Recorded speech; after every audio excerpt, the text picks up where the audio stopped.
The accused I wasn't even supposed to be on that shuttle. The only reason I got a seat was because Ambassador Salisu's aide broke a leg in a gravity fluctuation during boarding. They pulled me from standby. Me, a human technician, barely qualified, for diplomatic maintenance, handed me a datapad and said, "Don't talk, don't touch anything, and for the stars' sake, don't make eye contact with anyone wearing gold." I thought it was a joke. It wasn't. The interstellar diplomatic vessel Triune Mercy was not meant for people like me. Its walls weren't just lined with culture. They were woven with history, legend, tension. Entire wars had ended in its chambers.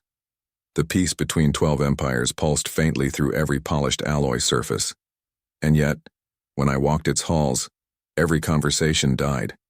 Every gaze slid away from me, not in hatred, but in something worse, unease. It wasn't the normal kind of alien prejudice. I've seen that before. Sneers, mutters, the usual body language for, "You're a monkey with a god complex." But this was fear. Silent, creeping, instinctive, the kind you feel when you hear a door close behind you and realize you're not alone in the house. The only one who dared look at me was her. Commander Yereth. Packblood. 9 feet tall. Pale fur like old snow stained at the edges. Eyes like rusted silver. She walked with slow, heavy grace, claws tapping rhythmically against the composite floor. She wore ceremonial combat armor over diplomatic silk, which made everyone else nervous but not her. She looked at me like she was already deciding how I would die. She approached on the 4th day. The air was thick with formality. The council was about to begin. You could feel the tension in every panel of the ship. That's when she stopped in front of me, sniffed once and said, "Remove the human. Now." Silence. Real silence. No one moved. Even the ship's ambient tones faded, like the vessel itself was holding its breath. Ambassador Selleck, a calm-eyed Cytherian who usually spoke in riddles and perfume-clouded metaphors, stepped forward and asked gently, "On what grounds?" "Commander," Hireth didn't hesitate. "They reek of extinction." I didn't speak, I didn't defend myself, I didn't know how to respond to something like that. Extinction? She didn't mean metaphor. She wasn't being poetic. That night, the air recycling system in my quarters glitched. I choked awake at 3:17 local cycle, gasping as the pressure reset. My datapad was offline. The emergency beacon was already spent. No one answered when I called. The lights dimmed. I stayed in the dark, heart racing, every breath tasting faintly of ozone and metal and blood. Not mine. A trail of it. Right there on the floor, glowing slightly blue like some species' plasma-rich blood. It was smeared in a way that suggested a crawl, not a walk. And at the end of it, near the threshold of my cabin, lay something curled and shivering. A figure, clawed and shaking, her fur soaked and sticky. It was Commander Yereth. She looked at me through slit eyes, pain-glazed but alert. Her chest rose and fell with wet, rattling breaths. I didn't understand. Her kind did not crawl. They did not bleed without vengeance, and yet she was here, collapsed at my feet, whispering words I didn't know. I took a step toward her. She flinched, and then her claws dug into my floor, not attacking me, not defending herself, marking the space, drawing something, a symbol. I recognized it from one of the forbidden translation manuals, prophecy, death, human, and then she said it out loud. Just 3 words. "You are it," and passed out.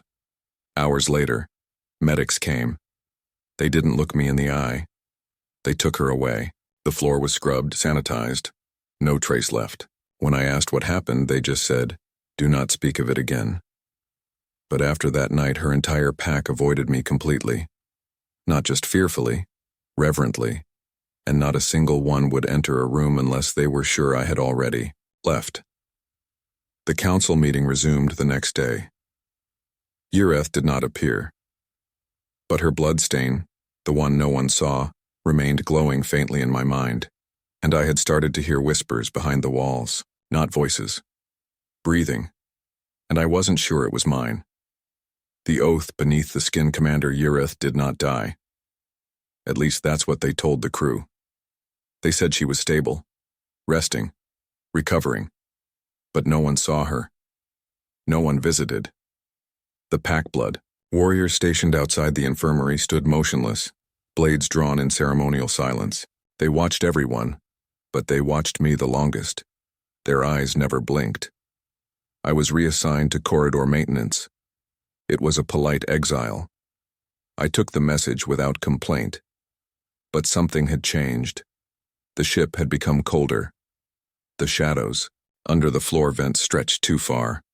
I walked the same corridors I'd walked a dozen times before, but now they whispered. Not with voices, but with memory. With pressure. Like the bulkheads remembered something about me that I didn't, like they were waiting. My datapad buzzed again. Third time that day, same message. You are not ready. Still unsigned. Still encrypted. I couldn't trace the source. I tried. Once ran a level 6 trace through every local node, even bypassed some non-native alien firewalls. What came back wasn't a name or address, it was a sequence. Old human DNA code. Degraded, corrupted, and written next to it, drawn, not typed, was that same symbol Eerie had carved into my floor with her claws. I thought it was a coincidence. Until the walls bled. It happened while I was checking coolant lines near the biocultural containment wing. This was where the Triune Mercy kept artifacts too dangerous to destroy, but too sacred to leave behind. They were stored in stasis, locked behind gravitic fields. I had no clearance. I wasn't even supposed to clean near there. But the wall had a fracture. A long hairline crack that wasn't there the day before. And from it, something seeped. Not liquid. Something between mist and memory. Thick. Red. Heavy with emotion. I couldn't move. The moment it touched me, I remembered things that never happened. Worlds burning. Screams in languages I couldn't speak. A temple made of flesh orbiting a black sun. A voice calling my name. Not the name I use now. An older name. A forgotten one. Then it stopped. The crack sealed itself. The blood mist vanished. I ran. I filed no report. No one would believe me, and if they did, it would only make things worse. Later that cycle, a formal summons arrived. Sealed in ancient protocol wax, bearing no signature. The language was old Ur-Forman. I had to translate it manually. You will kneel before the Bone Singer, at cycle's edge. Refusal is treason. Silence is denial. Denial is extinction. The message ended with the same symbol again. Human. Death. Prophecy. Who the hell was the Bone Singer? I tried asking Ambassador Silic. She pretended not to understand, but her hands shook. Her perfume, usually floral, was replaced by something sharp, metallic, panic sweat masked by diplomacy. There are places, she said slowly, where humans do not belong. Stories that were buried for a reason. If Commander Eerie has touched you, you must now choose whether to open that grave. What grave? She smiled. Your own. The meeting came at the end of the cycle. Location, Subdeck 7, beneath even, the waste systems. A place that shouldn't have existed, but it did. It smelled of rust and rot and old prayers. 9 of them waited for me. Not just pack blood. Not just soldiers. These were elders. The kind of beings who had watched stars die and stayed behind to mourn them. Their bodies were lined with scars and ceremonial brands, and in the center of them stood her, Commander Eerie, alive. Barely. Her body was wrapped in ritual bindings. Her chest was marked with cuts that still bled, but her eyes were clear, and they were locked onto mine. She didn't speak right away. She held out her claw, opened it. In her palm was a sliver of bone. Thin, blackened with age. It pulsed slightly, like it remembered life. You must take it, she said, or we will all die. What is it? the oath beneath the skin. Why? Me? Her voice trembled for the first time. Because the stars lied to us. Because the old stories were wrong. Because you are the proof. They forced it into me. Not violently. Ceremonially. I knelt. The bone shard was pressed into the flesh over my heart. It sank without pain. But I felt something crawl inside. It moved when I breathed. It whispered when I slept. That night, I dreamt of a vast field of bones.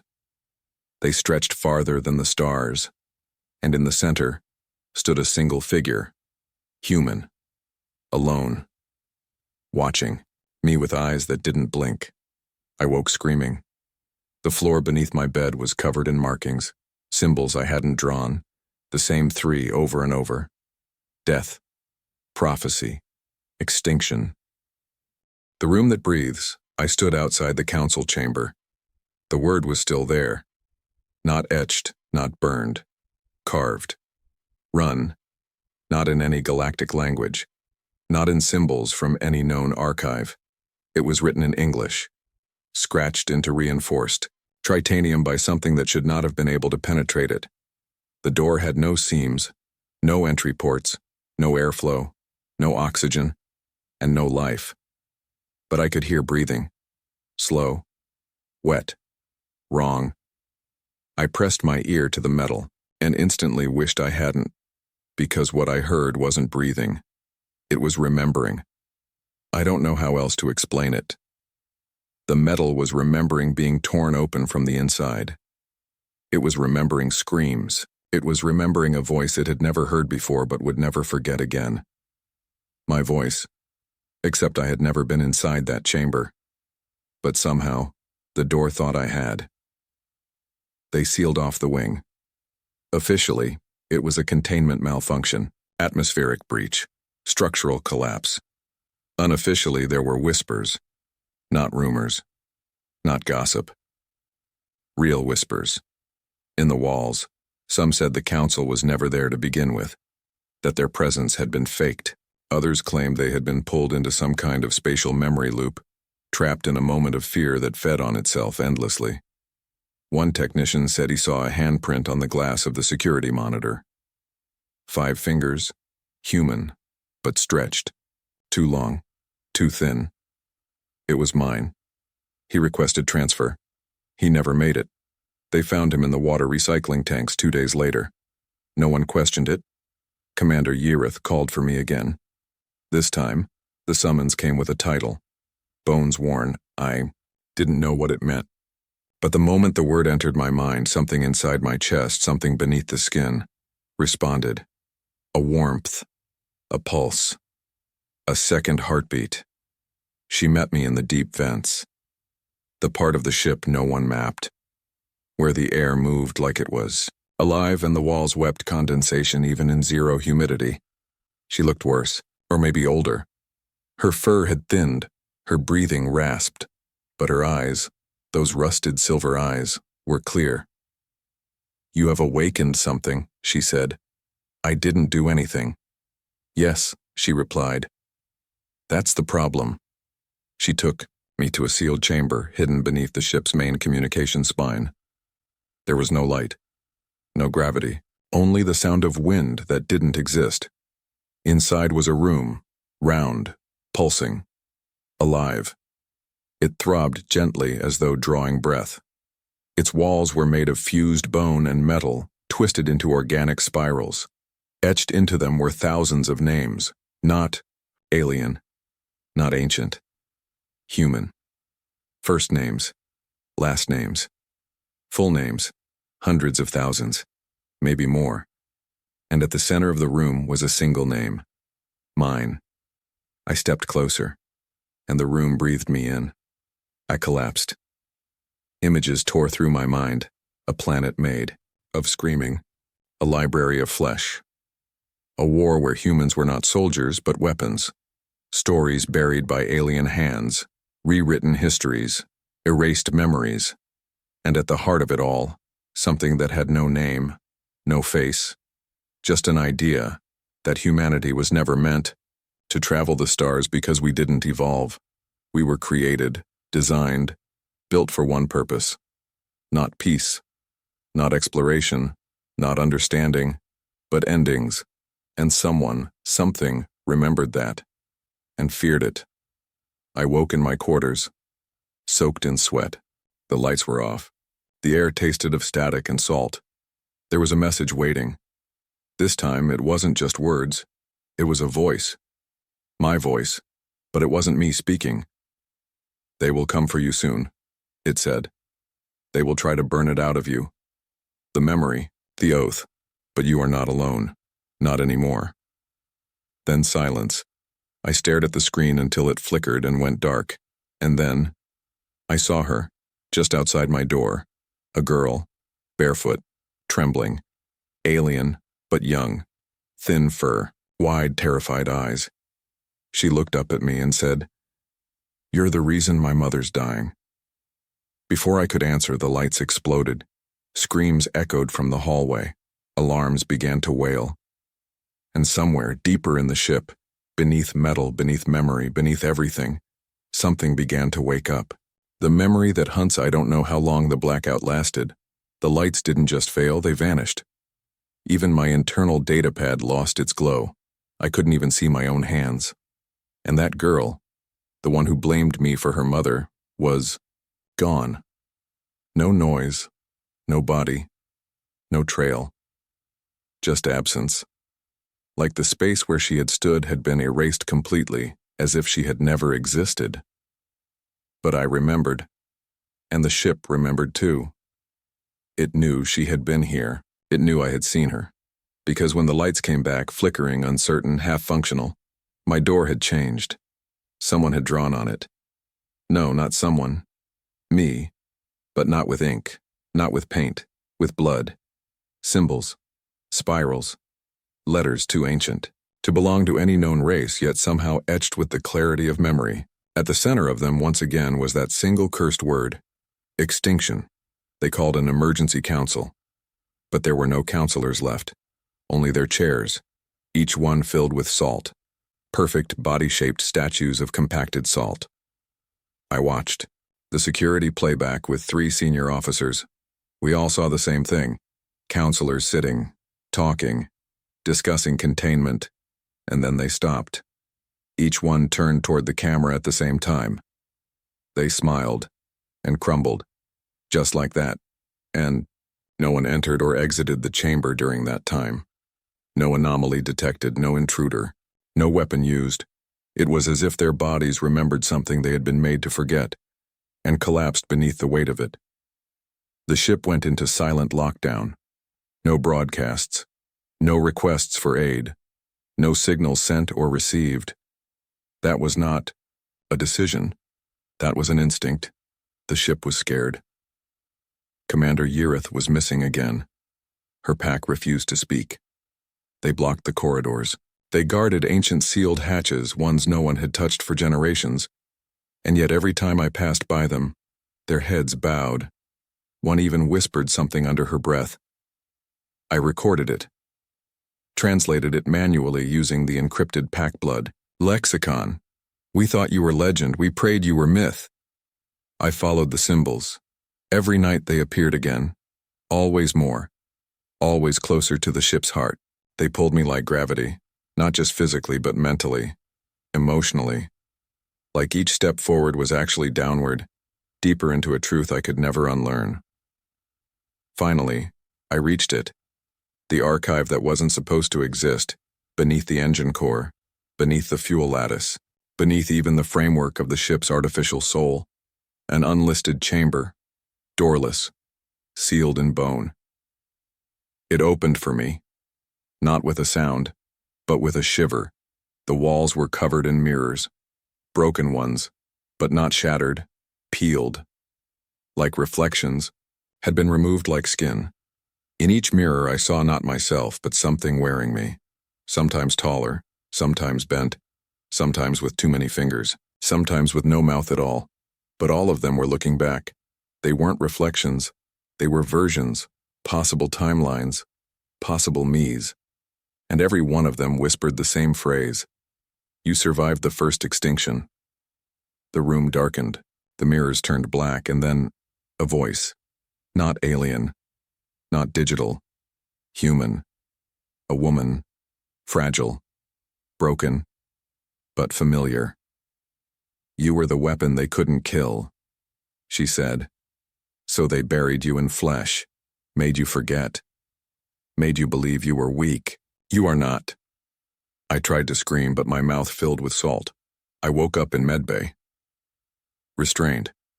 Ambassador Selleck stood over me. Her perfume was gone. She looked older. Afraid. Do you remember now? She asked. I didn't answer. We've done everything we can to keep your kind in the dark, she said softly. But you're one of the first. First what? She leaned closer and whispered. Firstborn. The next hours blurred. Alarms screamed. Decks collapsed. Gravity failed. The ship's artificial mind began screaming warnings in ancient dialects no one could translate. Crew members vanished in mid-step. Others turned to salt. One diplomat from the Threxian syndicate shattered into glass and scattered into a spiral on the floor. A spiral shaped exactly like the ones Yereth had bled into my cabin. Commander Yereth reappeared on deck 11, walking barefoot through fire. Her body was burning, her skin peeled, but she did not stop. She reached me, took my hand, and said through cracked lips, "They are here, the ones who buried you." And then she collapsed. Ashes. Bones.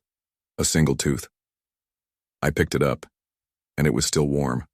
The Extinction Protocol. The signal reached beyond known space, beyond relay buoys, beyond mapped hyperspace nodes. It echoed into the dead zones, those blackened corridors of the universe where no empire dared to send scouts anymore.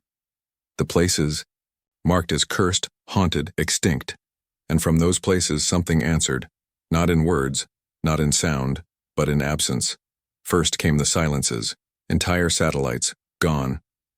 Communication arrays, shut down, relay networks, vanished, not destroyed, just deleted from time. Systems that existed one moment had never been built the next. I watched it happen from the observation deck, one of the few remaining windows on the Triune Mercy. I watched a binary star system go out. Not collapse, not supernova, just off, like a dream ending in mid-sentence. They were getting closer, the ones who buried us, the ones who remembered. I sat in the ship's core archive with Ambassador Selleck. She looked hollow now. No more riddles, no more perfume, just truth. And it hurt to hear. You were never supposed to awaken, she said. We tried to sterilize the bloodlines. We bred docility into your species, programmed self-doubt, erased your histories, burned your old names. We scattered your kind across dead worlds to weaken you, gave you false gods, fake wars, distractions, and yet, she looked at me with trembling hands. Yet the first still rose. I said nothing. The bone shard beneath my chest had begun to itch, pulse, burn. You don't understand what your people are, she whispered. You think you're explorers, survivors, dreamers. But those are side effects. Your true design was something else entirely. She handed me a relic, not a weapon, not a key, a mask, smooth, white, shaped like no face I'd ever seen, too perfect, too empty. A blank void with the faintest outline of eyes. What is this? Your original face. Deck 14 was gone, not damaged. Gone. 1 second it existed. Filled. With storage crates, crew bunks, and a med ward. Then, nothing. A hole where space shouldn't be. But if you stood near it, if you listened, you could hear voices. Not screams. Prayers. To me. And I was beginning to remember why. A secondary distress. Beacon activated. Not ours. One from them. The ones waking up, encrypted in a language long thought myth. A language I suddenly understood. Extinction protocol initiated. Cleanse the ancient source. Bind the death god. Erase the human. I ran. Not away. Deeper. Down into the black marrow of the ship. Into sections that had been sealed since before the council formed. Down past engineering. Past the Bonesinger's shrine. Past sanity. There was a door. And the door was breathing. It opened not because I asked, but because I had returned. The room beyond was alive. A cathedral of silence. Walls of pulsating flesh wrapped in wires and memory. In the center, hanging like a cocoon, was a figure. Human, but not. It looked like me. Older. Broken. Suspended in stasis, arms pierced by obsidian rods, eyes open but blind. It spoke without moving its lips. You are the seed, I am the root, we are the end. I fell to my knees. Images filled my mind. Not visions, memories. Our species had not been born. We had been deployed, once, long ago. Not as conquerors, not as slaves, but as punishment. A force created to correct a cosmic imbalance. Something had grown too large, too cruel, too eternal. So a god, or something worse, had whispered us into existence. And we were fire. But the galaxy could not kill us. So it lied to us instead. The cocoon cracked. The figure fell, landed on its knees, began screaming, and the scream wasn't sound, it was gravity. The ship began to tear, the walls curled inward. Lights died. Void spilled in. The being, my other self, looked up at me and smiled. You were the last version. You're the first. And then he whispered, run. I tried, but the ship wasn't letting me go. The corridors bent, merged, pulsed. Memories walked beside me, versions of me, the mirrors from before now breathed. I saw myself on burning thrones, beneath ruined moons, held aloft by alien priests, feared, worshipped, blamed. I saw children run from me. I saw armies kneel. I saw galaxies die. And I saw the look on my face, every time empty. Commander Ureth found me, barely alive, barely her. Her fur had been torn off. Her voice was gone. Only her eyes remained. She took my hand, placed something in it. A dagger made of salt. They're coming, she mouthed. You must choose again. We do not end. They arrived without ships, without engines, without warning. They did not move through space. Space moved around them. We felt them first in our bones. The gravity inside the Triune Mercy inverted 3 times in 30 seconds. The air tasted like rusted silver and static. Light refused to behave. Time glitched. Crew members blinked and reappeared days older or years younger. Commander Yreth was the first to fall. Not from fear, from instinct. She bowed. She knelt before the void where the first erasers took shape. The others followed. The Thraxians, the Viren Talon, the Packbloods, even the Thule emissaries, the ones who fed on black holes and thought in tectonic rhythms. They all knelt, but I didn't. I couldn't, because something in me was already standing. And it remembered. They called themselves nothing. They had no shape, only gravity and pressure and memory. When they spoke, entire languages unraveled, treaties dissolved, truths broke. But when they spoke to me, the ship stopped groaning. Everything went still. You are awake. I said nothing. You were not meant to wake again. I stepped forward. The bone shard in my chest pulsed once, then dissolved. Its job was done. You were a weapon of memory. We erased you once, but memory does not die. It returns, like breath, like hunger. I whispered, "What did we do to you?" The answer came not in words, but visions. 1,000 galaxies twisted in agony, worlds drowned in silence, species screaming prayers to false stars, and in the center of it all, us, humanity. But not as we are now. Older, truer. I saw humans who could rewrite molecular structures with a thought. who harvested stars, who turned death into a programmable variable. We had no need for war or peace or meaning. We were not evil, just indifferent. And that was worse. The Ancient Ones begged the universe for help. The universe gave them a lie. They rewrote us, fractured our timeline, bred vulnerability into our bones, erased our names, gave us stories of gods and kings and explorers to distract us from what we were. But lies cannot last forever. The moment Eerie bled on my floor, the moment the salt began to sing, the moment I listened, everything began to return. The Ancient Ones trembled now. I could feel it. The fear. The kind that cannot be reasoned with. The kind that has no language. You will become again, they said, and we will not survive it. I stepped forward, and the ship bent around me, glass melted, gravity bowed. The corridor curled like a dying animal. Eerie crawled to my feet, eyes wide, mouth open in silent awe. "What are you?" she asked. I looked down at my hands. They weren't hands anymore. Not entirely. Too many fingers. Too much light. Bones that remembered stars. Skin that whispered back when touched. And in my head, voices rose. Every version of me. Every ancestor. Every buried scream. And they all said the same thing.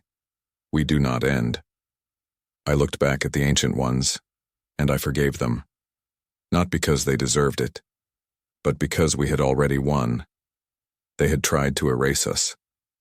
And yet, here I stood, not as vengeance, not as God, not as memory, but as proof.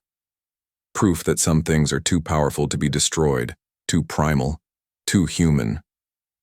I raised my hand, and the stars bent. But I didn't strike. Instead, I gave them what they had tried, to deny us for eons a choice. You can leave, I said. Go beyond the edge, never return, never speak our name again. They hesitated. Not because they doubted my power, but because they knew they'd already lost. And then, they vanished. No war. No final blow. Just gone. Like cowards who had once been gods. The triune mercy was ruined. Its structure was broken, its soul burned. But it was still alive, just like us. I walked through the shattered halls, not as a technician, not as a myth, but as the last and first human to remember what we are. I found Eerie waiting in the observation room, wrapped in ash and silence. She didn't speak. She didn't have to. She knelt. And this time she wasn't afraid.